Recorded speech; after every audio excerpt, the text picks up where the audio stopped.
Hello everyone, welcome back to my channel presented by Sameer Shakir specifically for physical education. आज मैं आप लोग के लिए स्पेसिफिकली एक नया चैप्टर लेकर के आया हूँ क्लास 12 ICSE में, that is sociological aspects of physical education. तो सोशोलॉजिकल एस्पेक्ट्स के बारे में आइए शुरू करते हैं। Let's begin.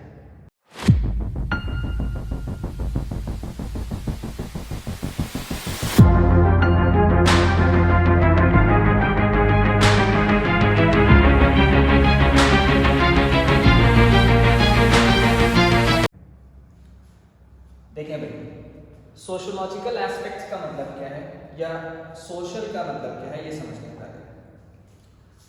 Social relates to what it relates to society.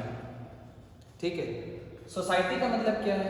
जहां कहीं भी आप रह रहे हैं, चाहे वो आपकी अपनी कंट्री हो, कंट्री के अंदर कोई स्टेट हो, स्टेट के अंदर कोई सिटी हो, और सिटी के अंदर कोई जोन हो, लोकेलिटी हो, that is what relates to the society. And being social means there are some ethical values, some moral values that is to be developed in every individual in the field of games and sports and in the field of physical education. तो हम इसी चीज के बारे में अब यहाँ बात कर रहे हैं कि सोशोलॉजिकल एस्पेक्ट्स हमारे लिए क्या है, सोसाइटी हमारे लिए क्या है। हम एक डेफिनेशन के थ्रू समझें तो sociology is a scientific study of the society. मतलब क्या है कि अगर हम सामाजिक होना चाहते हैं तो हमें उसके बारे में समझना है, सोसाइटी हमसे क्या चाहती है या हम सोसाइटी से क्या रिवॉर्ड चाहते हैं, क्या रिटर्न चाहते हैं, right. This is called as the sociology, where the people builds the relationship between the others, the males, females, the kids, the longer ones, the shorter ones, every type of people are there having their different mentality, different thinking and different aspects of life to live. अब हम लोग इसी से related बात करते हैं, इस chapter से रिलेटेड कि सोशलाइजेशन और हमारी आइडेंटिटी क्या है, हमें किन चीज़ों पे फोकस करना है। तो फिजिकल एजुकेशन में जैसे कि हमने बताया, it relates to a relation between the people, so it relates to team work, it relates to discipline, leadership quality and cooperation among us. तो हम लोग क्या कर रहे हैं सोसाइटी में, फिजिकल एजुकेशन के जरिए ये सीख रहे हैं कि हमें एक टीम के साथ मिल करके काम कैसे करना है, डिसिप्लिन अपनी लाइफ में कैसे लाना है। डिसिप्लिन का मतलब होता है फोकस करना, राइट, कंसिस्टेंट रहना, एक शेड्यूल तैयार करना और इस शेड्यूल के साथ अपने गोल को अचीव करना और फॉलो करते रहना। This is what relates to discipline. Leadership means the quality of being a captain that you may lead the person, those who are following you. Last one is that is the cooperation, means the people in any team are working together for a teamwork, for a common motive. They need to be cooperative with each other, they need to be helpful, they need to be unite with each other and they need to be cooperate with each other so that they can complete their goal in a limited time period or in a given time period. तो अब यहाँ पर हमारी society हमें क्या बता रही है? It gives a personal and group identity. वो क्या क्या है? It around relates to gender, ethnicity, athletic ability, कि हम कितना सक्षम हैं, कितना काबिल हैं कोई काम करने के लिए। और अगर हम इंडिविजुअल पर्सन कोई काम कर रहे हैं, रिप्रेजेंट कर रहे हैं अपने आप को in a zone, in a district, in a region और इन अ स्टेट और in a national, then how we can represent ourselves। तो फिजिकल हमें क्या क्या चीजें सिखा रहा है, वो ये सारी बातें लेकर के दे रहे हैं। देखो भाई, बार बार कोई चीजें आ रही हैं, fullness, brotherhood, patience, honesty, fair play, discipline, tolerance, solidarity, fraternity, ये सब चीजें क्या है हमारे लिए? All these are social qualities, right. तो हमें सामाजिक कैसे होना है? फिजिकल एजुकेशन को पढ़ते हुए, उसे सीखते हुए और ज्ञान लेते हुए। ठीक है, चलिए भाई आगे चलते हैं कि ये जो फिजिकल एजुकेशन है या ये जो गेम्स हैं, ये हमें कैसे इम्प्रूव करते हैं। How the games and sports is a man's cultural heritage. जो हमें खेल इस दुनिया में मिला या अपने देश में मिला या अलग अलग देशों में हो रहे हैं, वो कहाँ से शुरू हुए, कैसे शुरू हुए, क्या प्रॉब्लम्स आई, क्या कॉन्सिक्वेंसेस आए और उससे हमें बेनिफिट क्या मिला।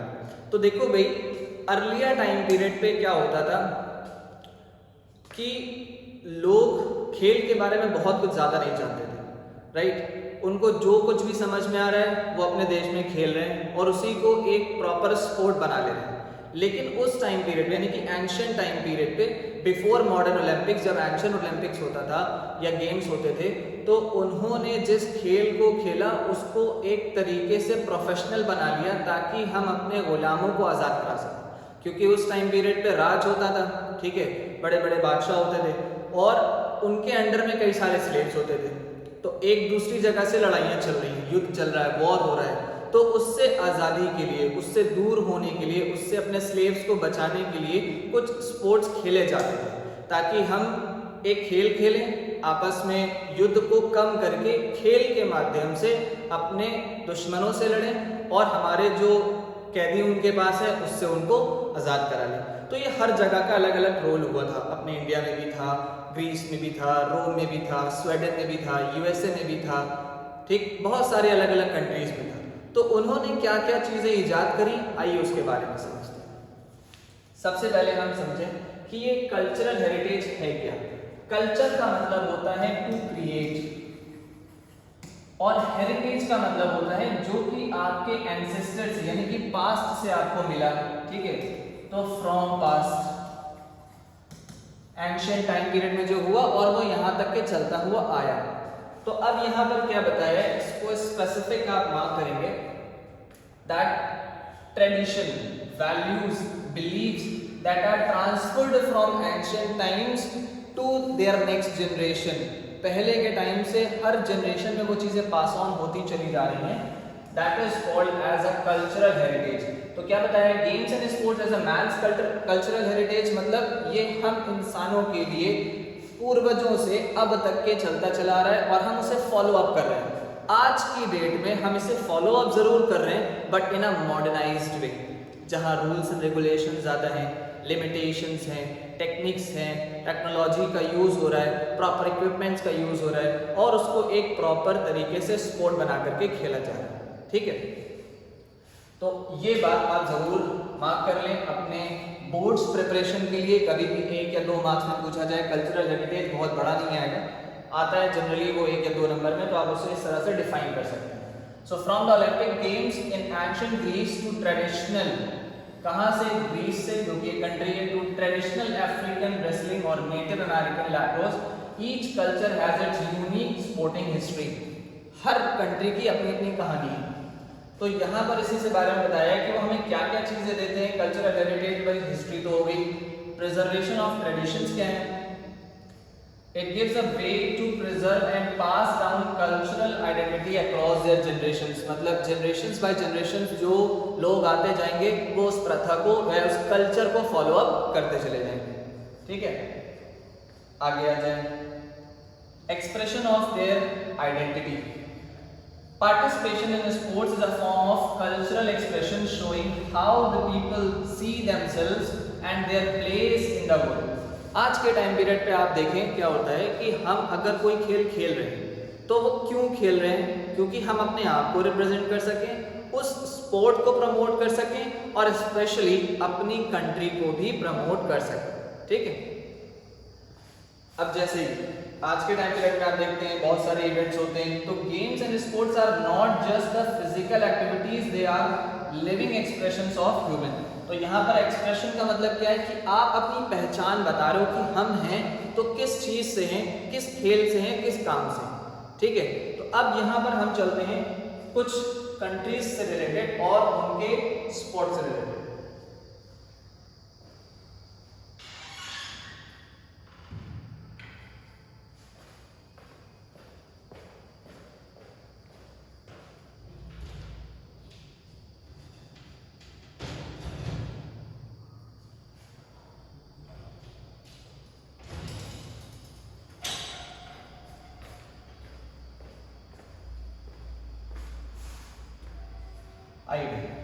स्टार्ट करते हैं evolution of the games and sports from the ancient time period, that is from Greece. है तो बहुत सारी, मैं आपको कुछ लिमिटेड बता रहा हूँ कि किसने क्या क्या इनॉग्रेट किया। तो ग्रीस से अब हम लोग चलते हैं कि ग्रीस हमारी क्या है, एक कंट्री है। अर्लियर टाइम पीरियड पे, that is in approximately 776 that is the Olympic games. कहाँ से शुरू हुआ? 776 BC से शुरू हुआ।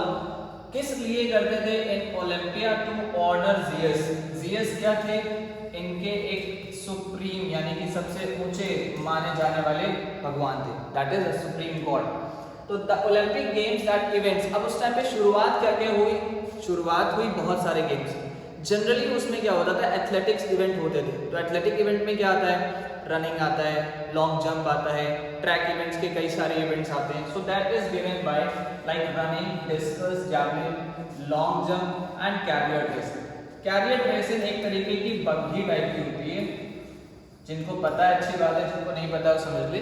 That 1 or 2 horses are tied up in a cart wheel that is connected at the back of the horse and one person has to ride and chase the race। तो वहाँ पर बग्घी जैसी एक रेस होती थी और उसमें घोड़ों के साथ उस बग्घी को दौड़ा करते थे। तो यहाँ पर एक गेम था जिसका इंट्रोडक्शन कहाँ पर हुआ? एंशिएंट ग्रीस में हुआ।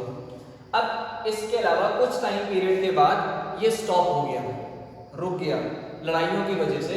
और यहाँ पर एक रोम के बादशाह थे, that is called as Theodosius. इन्होंने क्या किया? इस गेम को, इस कल्चर को, जो कि शुरुआत हुई थी एंशिएंट ग्रीस में, इसको रोका। जब इसको रोका तो ये सिर्फ लोगों में ही एक याद बन के रह गया और ये कई सालों तक के फिर आगे नहीं हुआ। ठीक है, उसके बाद इसकी शुरुआत हुई, ये आगे बढ़ा।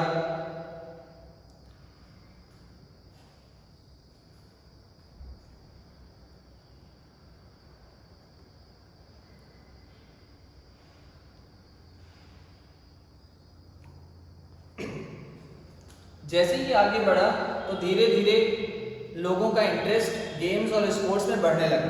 तो जब ये आए थे 394 AD के आसपास, इनके दौर में ये चीज़ें कम हो गई और ख़त्म होने लगी। फिर इसके बाद काफ़ी अरसे के बाद 1896 में मॉडर्न ओलंपिक्स का इंट्रोडक्शन हुआ। वो किसके जरिए हुआ? That is Baron Pierre de Coubertin. इनके जरिए एथेंस में, Athens is a city where in Greece, and in their a game was introduced as a global sport in which most of the games have introduced in that time period। अब यहाँ पर जो हमारा पहला Olympics हुआ था वो हुआ था 1896 में। फिर आगे चल के कई बार वर्ल्ड वॉर की वजह से ये नहीं हुआ, ठीक है, और इसके 10 साल पूरे होने पर भी कुछ एनिवर्सरी में इवेंट हुआ, और फिर आगे चल के कुछ सालों में वॉर की वजह से नहीं हुआ, और अभी रिसेंट टाइम पीरियड पे, अभी कोरोना के टाइम पीरियड में 1 साल बस ये डिले हुआ, उसके बाद फिर ये रेगुलर चलता चला आ रहा है। तो ये हर 4 साल के गैप में होता है समर ओलंपिक्स, और अभी अपना 2024 में हुआ, फिर 2028 में होगा। 2024 में जो हुआ था वो हुआ था पेरिस में, और अब की जो 2028 में होगा this will be in Los Angeles USA, right. तो यहाँ हमारे जो मॉडर्न गेम्स हैं इनमें कई सारे गेम्स इन्वेंट हुए हैं। कुछ पुराने थे जिनको हटाया गया है और कुछ नए को इसमें इन्वेंट किया गया है, और इसी के साथ ही साथ इसको मॉडर्नाइज्ड या नए तरीके से न्यू रूल्स एंड रेगुलेशंस के बेसिस पर कराया जाता है और आगे कराया जाएगा। तो ये हो गया भाई हमारा कुछ रोल ऑफ ग्रीस। कुछ आप हिस्ट्री अगर लिखना चाहें, पढ़ना चाहें तो आप यहाँ से भी पढ़ सकते हैं, इसका स्क्रीनशॉट ले लें और इसमें क्या क्या चीज़ें इंट्रोड्यूस हुई आप उसको भी थोड़ा हाईलाइट कर सकते हैं। मैं आपको बता दे रहा हूँ, कुछ मार्क कर दे रहा हूँ जो कि आपके बोर्ड्स के लिए बहुत इंपॉर्टेंट है बेटा, तो उस पर ज़रा सा फोकस कर लेना। हालांकि ये बहुत ज़्यादा नहीं पूछा जाता, लेकिन इससे हमें डेवलपमेंट क्या होगा वो पूछा जाएगा, वो मैं अपनी अगली वीडियो में बताऊँगा ज़रूर। इसमें स्पेसिफिक मार्क कर लें कि भाई कीवर्ड्स क्या है। That is the oldest civilization, किस काम के लिए है? Towards the progress of games and sports with science, art and literature. Science का मतलब विज्ञान से रिलेटेड है, जो कि हम अपने स्पोर्ट्स में भी अप्लाई करेंगे, ठीक है। हर तरीके का गेम जो है वो अपने साइंटिफिक तरीके से खेला जाता है, कला होती है, उसको समझने का नजरिया होता है। That is science, art and literature in games and sports. आगे आ जाए, physical activities were also given in great importance in that cultures. Important क्या है? एंशिएंट से मार्क कर लें जरा सा, और यहाँ पे क्या है कि ये स्टार्ट हुआ कहाँ 776 में, फिर उसके बाद किस लिए किया जाता था, अपने गॉड को ऑनर देने के लिए, that is supreme god Jesus, and they built the stadium called as Olympiad in Athens, जहाँ पे फर्स्ट मॉडर्न ओलंपिक्स हुआ, ठीक है, 1896 में हुआ। आगे आ जाएंगे, अभी जो मैं आपको कैरियर रेसिंग के बारे में बता रहा था, घुड़सवारी जो कि यहाँ पे स्टार्ट हुई, वो कुछ इस तरह की होती है, बग्गी टाइप, ठीक है, हॉर्स होते हैं, इसको चलाने वाला एक पर्सन होता है और ये व्हील से अटैच होता है। This is the carrier racing at the time period of Greece. आगे चलते हैं next, what Rome has contributed in Olympic games और in promoting the games and sports. अब आ जाए भाई रोम के बारे में, तो Rome has also has given a portion of games and sports, like accepted the physical education and its culture, and Roman were good warriors and lover of sports। ये आपका कीवर्ड हो गया जो कि आप अपने बोर्ड्स एग्जामिनेशन में लिखोगे या एग्जामिनेशन कहीं भी हो आपके स्कूल का हो तो उसमें आप एज ए कीवर्ड इसे यूज कर सकते हो। क्या इनके स्पेसिफिक स्पोर्ट्स से उनको समझे, that is running, jumping events and wrestling and sword fighting, ये स्पेसिफिक थे, इसके अलावा और भी थे, कैरियर रेसिंग इसमें भी था, और स्पेसिफिक क्या है, दैट इज स्वॉर्ड फाइटिंग, तलवारबाजी भी हुआ करती थी उसमें।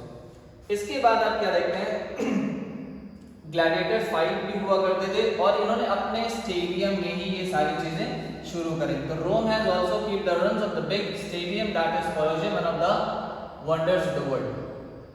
Now slowly after that, अब धीरे धीरे क्या हुआ, रोम में क्या चेंजेस आए, that Roman had a downfall in games and sports as these games were played for fun and enjoyment। पहले ये होता था कि वो अपने वॉरियर्स के लिए, अपने वॉरियर्स के साथ लड़ने के लिए गेम्स के जरिए, गेम्स के माध्यम से वो ये प्रमोट करते थे, फिर उसके बाद इन्होंने अपने एक फन और एंजॉयमेंट के लिए इसको बना लिया, और धीरे धीरे करके इसमें कॉम्पिटिशन्स कम हो गए तो इसका डाउनफॉल शुरू हो गया।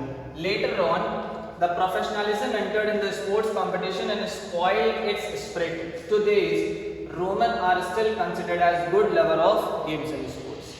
अब इसके बाद आगे चलते हैं, अपना नेक्स्ट है that is from इंग्लैंड। चलते हैं भाई, क्रिकेट तो मोस्टली सब देखते होंगे आज के टाइम पीरियड पे, इंग्लैंड से रिलेटेड लगान वगैरह भी देखी होगी, ठीक है, लेकिन हम अपनी एंशिएंट हिस्ट्री के बारे में बात करें इंग्लैंड से रिलेटेड, तो हुआ क्या, इन्होंने कौन कौन से गेम्स शुरुआत करी। तो इंग्लैंड की भी एक अपनी बहुत बड़ी हिस्ट्री है गेम्स एंड स्पोर्ट्स के बारे में। जनरली इन्होंने क्या क्या शुरू किया, there are very popular sports like cricket, hockey, football, tennis, polo, cycling and many more games. तो इंग्लैंड का सोशल कल्चर क्या था, मतलब हेरिटेज क्या था, they are equally motivating for its expansion to other parts of the world. जो चीज़ इन्होंने इंट्रोड्यूस करी, हालांकि क्रिकेट, फुटबॉल, हॉकी, टेनिस वगैरह में बहुत सारे रूल्स एंड रेगुलेशंस नहीं थे, बाधाएं नहीं थी, लिमिटेशंस नहीं थे, बहुत सारी पॉलिसीज नहीं थी, लेकिन शुरुआत करी, ठीक। उसकी शुरुआत के बाद धीरे धीरे करके जब ये मॉडर्नाइज होने लगा तो इसको कई अलग अलग लेवल पर लेकर के आए, और फिर इसमें बहुत बड़ा कंपटीशन शुरू हो गया अलग अलग कंट्रीज से इंग्लैंड के साथ। तो इट हैज गिवन और provided a great historical places for games and sports promotion. Like कौन कौन से प्रमोशन हुए, डर्बी गेम का हुआ, Derby is related to the horse game, जहाँ पर एक अकेला घुड़सवार होता है, यानी घोड़े पे बैठा आदमी होता है, और वो हर्डल्स को चेज करते हुए आगे निकलता है, रेस भी होती है और हर्डल चेजिंग भी होती है। Given the Oval that is Lord's for cricket, Wembley for football and Wimbledon for tennis. तो जो हमारे ग्राउंड वगैरह हैं वो यहाँ पर अलग अलग इंग्लैंड के जरिए प्रमोट हुए, इंट्रोड्यूस किए गए, और उसमें आज के टाइम पीरियड पे मॉडर्नाइज्ड गेम्स हम लोग खेला करते हैं। इसका भाई आप स्क्रीनशॉट ले लें जल्दी से, और जो चीज़ें मैंने हाईलाइट कराई हैं उसको ज़रूर मार्क कर लें, आपके बोर्ड्स में और आपके राइटिंग पार्ट में काम आने वाली है।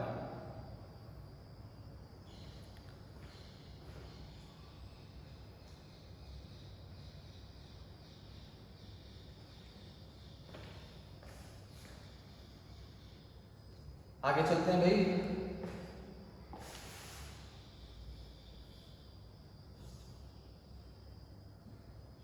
Next moving to India.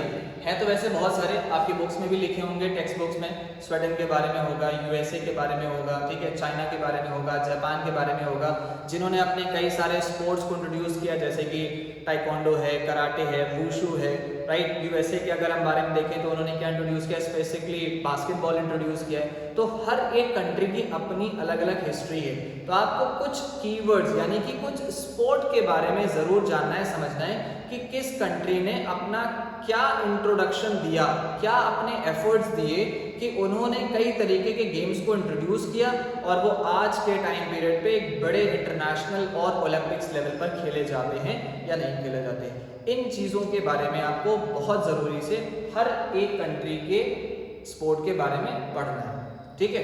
बहुत ज़्यादा हेक्टिक नहीं है, बहुत ज़्यादा पैनिक नहीं कि भाई इतने सारे स्पोर्ट्स कैसे याद होंगे, लेकिन आप बेसिक कुछ स्पोर्ट्स के बारे में ज़रूर लिखिएगा, जिनमें सबसे ज़्यादा आपको एथलेटिक्स मिलेगा। अब आ जाए भाई इंडिया में, तो इंडिया में बहुत से ऐसे गेम हैं जो आप लोगों ने भाई पहले कभी खेले होंगे, जैसे कि चॉपर खेला होगा या आपके बाप दादाओं ने कभी खेले होंगे, और आप कभी गली मोहल्ले में देखो अपने यूपी वगैरह में स्पेसिफिकली खास करके, तो जैसे कि अयोध्या वगैरह है, कानपुर है, लखनऊ है, राइट, गाजियाबाद है, गोरखपुर है, इन सब जगहों पे ये सब गेम आपको मोहल्ले में अंकल जी लोग खेलते दिख जाएंगे। तो ये पत्तेबाजी खेलना है, चौपर है, पचीसा है, राइट, ये सारे गेम खेलने को इंट्रोड्यूस जो हुए वो सब कहाँ हुए, इंडिया में हुए। ये मैं बहुत एंशियंट टाइम पीरियड की बात बता रहा हूँ, जहाँ पे कोई खास रूल्स एंड रेगुलेशंस नहीं थे, बट इस खेल को खेला जाता था और सट्टेबाजी की जाती थी। अब इसी को ही इन्होंने थोड़ा सा और इम्प्रूव कर लिया और अपने आप को एक मॉडर्नाइज्ड वे में लाना शुरू किया, जहाँ पे कई सारे स्पोर्ट्स आते हैं। तो कहाँ से शुरू हुआ, that it begins from the Indus valley civilization where Vedas was the epics holy book which describe the Indian culture. अब स्पेसिफिक क्या हुआ, इसमें कुछ चीजें और ऐड हुई, जैसे कि स्पेसिफिकली योगा। तो योग जो है वो हमारे वेदास से शुरू हुआ है, वैदिक हिस्ट्री से रिलेट हुआ है, और यहाँ पर हमारे इंडियन सोसाइटी के अंदर इसका इंट्रोडक्शन बहुत पहले के टाइम पीरियड से। आगे चलते हैं, इसमें कई और गेम्स इंट्रोड्यूस हुए, जैसे कि आर्चरी, रेसलिंग, स्वॉर्ड फाइटिंग, जैसे हमने और भी जगहों पे पढ़ा, रोम वगैरह में पढ़ा, कैरियट रेसेस हम लोग अर्लियर ग्रीस में भी पढ़ चुके थे, यहाँ पे इंट्रोड्यूस हुआ।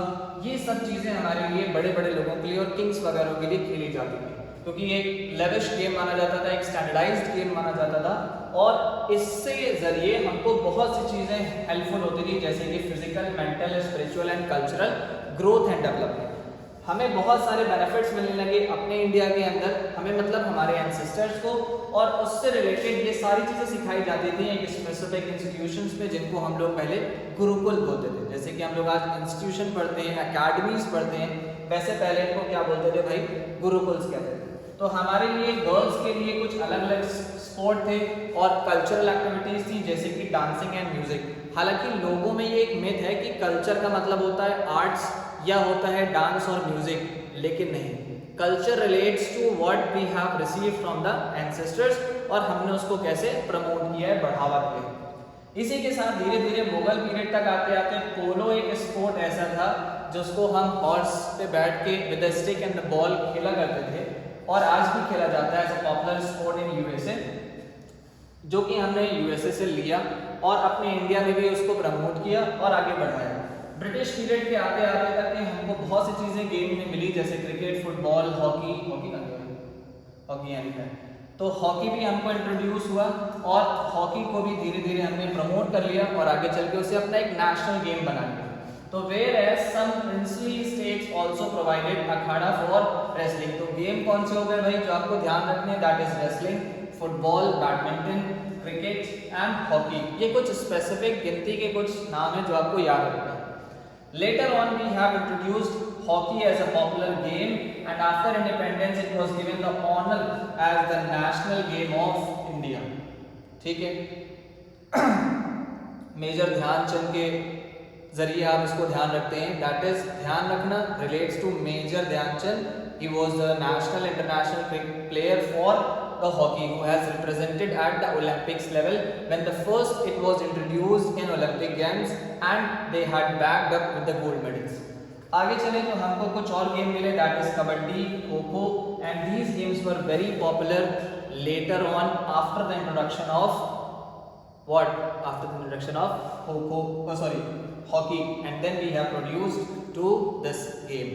अब हम जितनी चीज़ें यहाँ पे पढ़ के आ चुके हैं ये सारी हमारी कुछ हिस्ट्री से रिलेटेड थी कि हमने अपने देश में अलग अलग जगहों पर किस तरह से कौन कौन से गेम्स को इंट्रोड्यूस किया और वो जो कल्चर हमको मिला हमने उसको as it is follow up किया, बट मॉडर्नाइज्ड वे में हम उसको नए तरीके से नई टेक्नोलॉजी के वे में न्यू रूल्स एंड रेगुलेशंस के बेसिस पर फॉलो अप करते हैं और ओलंपिक्स लेवल इंटरनेशनल लेवल तक के हम उसको रिप्रेजेंट कर रहे हैं अपने देश में। तो हमारा देश कई स्पोर्ट्स में इस तरह से आगे बढ़ रहा है by following the new and modernized rules given by the different institutions and organizations। तो ये कुछ था हमारा कल्चर हेरिटेज जो कि हमको कई पुरानी जगहों से मिलता चला आया और हमने उसको आगे बढ़ा दिया।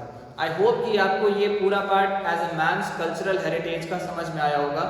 जो भी आपके डाउट्स हो आप कमेंट बॉक्स में पूछ सकते हैं, मेंशन कर सकते हैं, डाउट्स को क्लियर कर सकते हैं, अगली वीडियो में बता दिए जाएंगे। तो हम लोग अब मिलेंगे अपनी नेक्स्ट वीडियो में with the next topic in this chapter, that is the role of physical education in promoting national international integration, और उसका एक आध दो पार्ट जो कि बचा है वो भी अब नेक्स्ट वीडियो में खत्म हो जाएगा। Till then, take care all of you. I hope you all are loving my channel, loving my videos that is giving you the sport related information, physical education related information. Keep sharing, keep loving as you are doing right now. Till then, subscribe my channel, share my channel, and thank you everyone. Meet you in the next video.